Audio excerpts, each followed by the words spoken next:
A deaf girl miraculously starts hearing, speaking, and even healing the sick after a supposed vision of the Virgin Mary.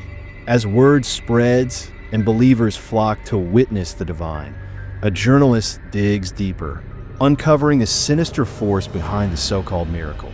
Is this truly holy or something far more unholy?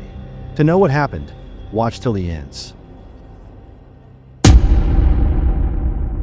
In 1845, a young woman is hanged from a tree while a mask is nailed to her face. The townspeople beat her with a hammer, set her on fire, and speak an incantation while pressing a doll to her face. Afterward, they leave her burned body hanging from the tree. In present-day Banfield, Massachusetts, disgraced journalist Jerry Finn reluctantly takes a low-paying job for a website that covers strange events around Boston. A local farmer reports cattle mutilation, and the site owner sends Jerry to investigate. When he arrives, he discovers it's just a prank. Someone painted a Metallica M on a cow's rear. Soon after, Father Hagen, the town's priest, shows up to tell the farmer to keep his cows off church property. Finn is about to leave when he hears a faint voice. It leads him to a creepy dead tree in the field, where he spots something at its base, the same doll from earlier, with the date of February 31st, 1845 engraved on it. The farmer explains that it might be a Kern baby, a traditional good luck charm for farmers. However, this one is wrapped in chains, making the farmer unsure of its purpose. Sensing this could turn his fake cattle mutilation case into something real, Finn smashes the doll's ceramic head without hesitation, showing his usual reckless nature. That night, while Finn is driving down a dark road surrounded by woods, a girl in white suddenly appears in front of his car. He swerves off the road and crashes into a tree. Curious, he follows the girl through the woods into a field, where she kneels before the eerie-looking tree and seems to speak to it before collapsing. Jerry takes her to Father Hagen's home. He's Alice's uncle and calls a doctor.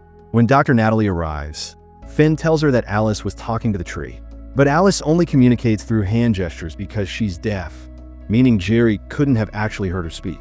Before leaving, Natalie accuses Jerry of trying to harm Alice. Even Jerry tells her he heard Alice talking.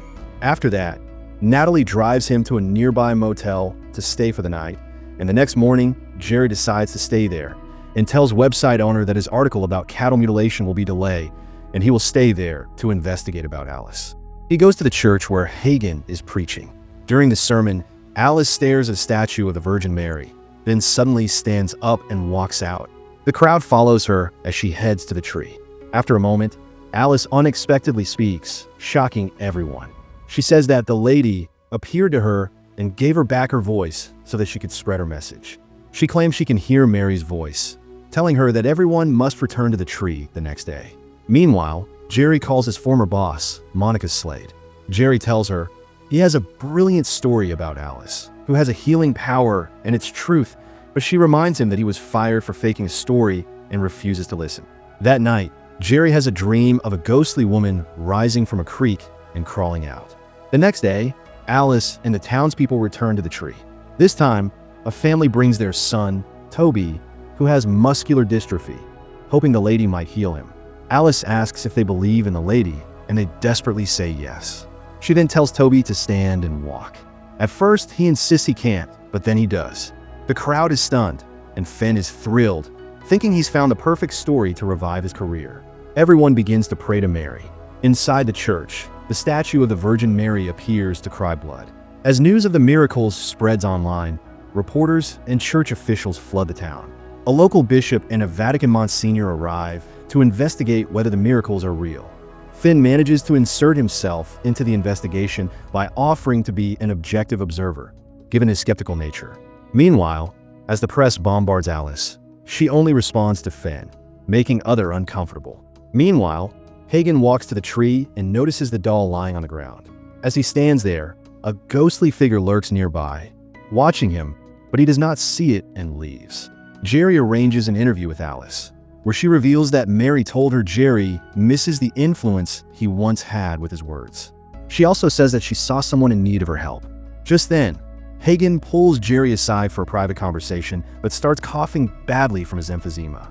He warns Jerry not to exploit Alice for his own benefit. Jerry sits in the church with Monsignor while Alice practices singing with Hagen. Suddenly, Hagen has a violent coughing fit and collapses. As Jerry calls an ambulance, Alice places her hand on Hagen's chest, and just like that, he can breathe normally again.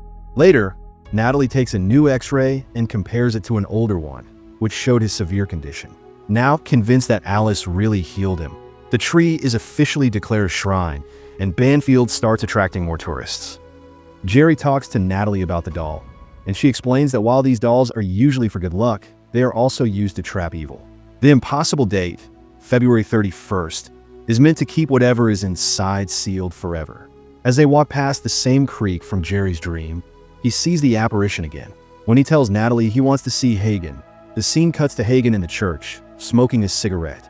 He enters the confessional, where he hears what seems to be Mary's voice condemning him for doubting the miracle after she healed him. Stepping out, Hagen is confronted by Mary's ghost, who attacks him. Later, when Jerry arrives at the church, he finds Hagen hanging by the neck in what looks like a suicide. After the medics remove the body, Jerry speaks with Bishop, who urges him to stay silent about a priest taking his own life. Jerry interviews Alice again, and later that night, while reviewing the footage, he slows it down and catches something eerie, Mary's ghost briefly flashing on the screen. The next day, during Hagen's funeral, Jerry and Natalie search the church's basement and uncover old Latin documents about demons and witches.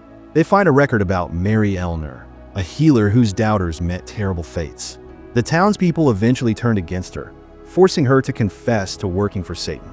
As punishment, they nailed a Virgin Mary mask to her face, burned her alive, and trapped her spirit inside the doll that Jerry unknowingly destroyed.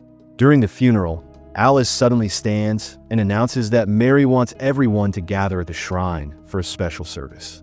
Meanwhile, back at the basement, the light starts flickering, and when Jerry goes to check it, Mary's ghost appears and attacks Jerry and Natalie. They manage to escape the church and go to the Archdiocese of Boston to meet with Bishop and Monsignor, showing them Hagen's research on Mary. Bishop admits he already knew about it, but Monsignor is shocked, realizing he was kept in the dark. Despite the revelation, Bishop refuses to let anything disrupt the upcoming service.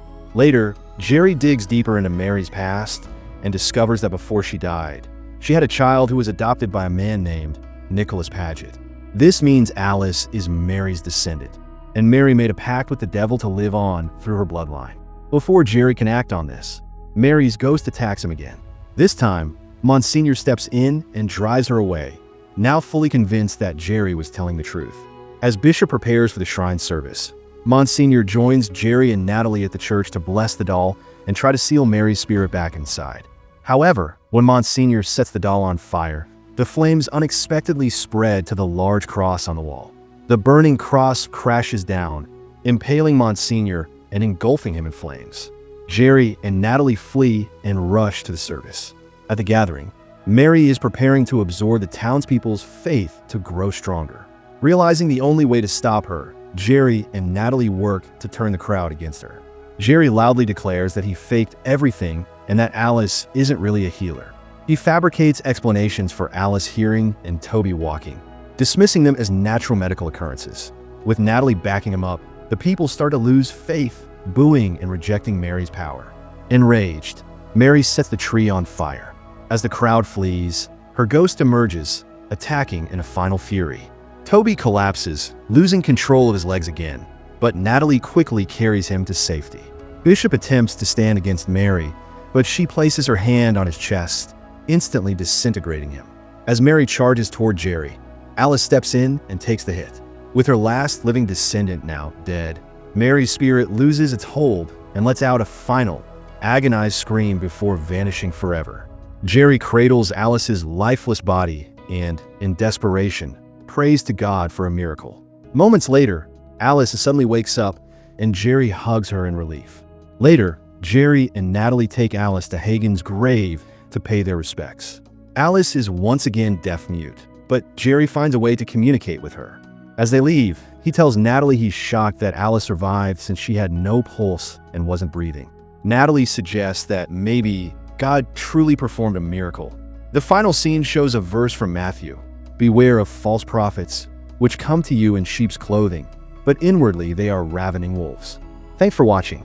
Like and subscribe for more interesting movie recaps.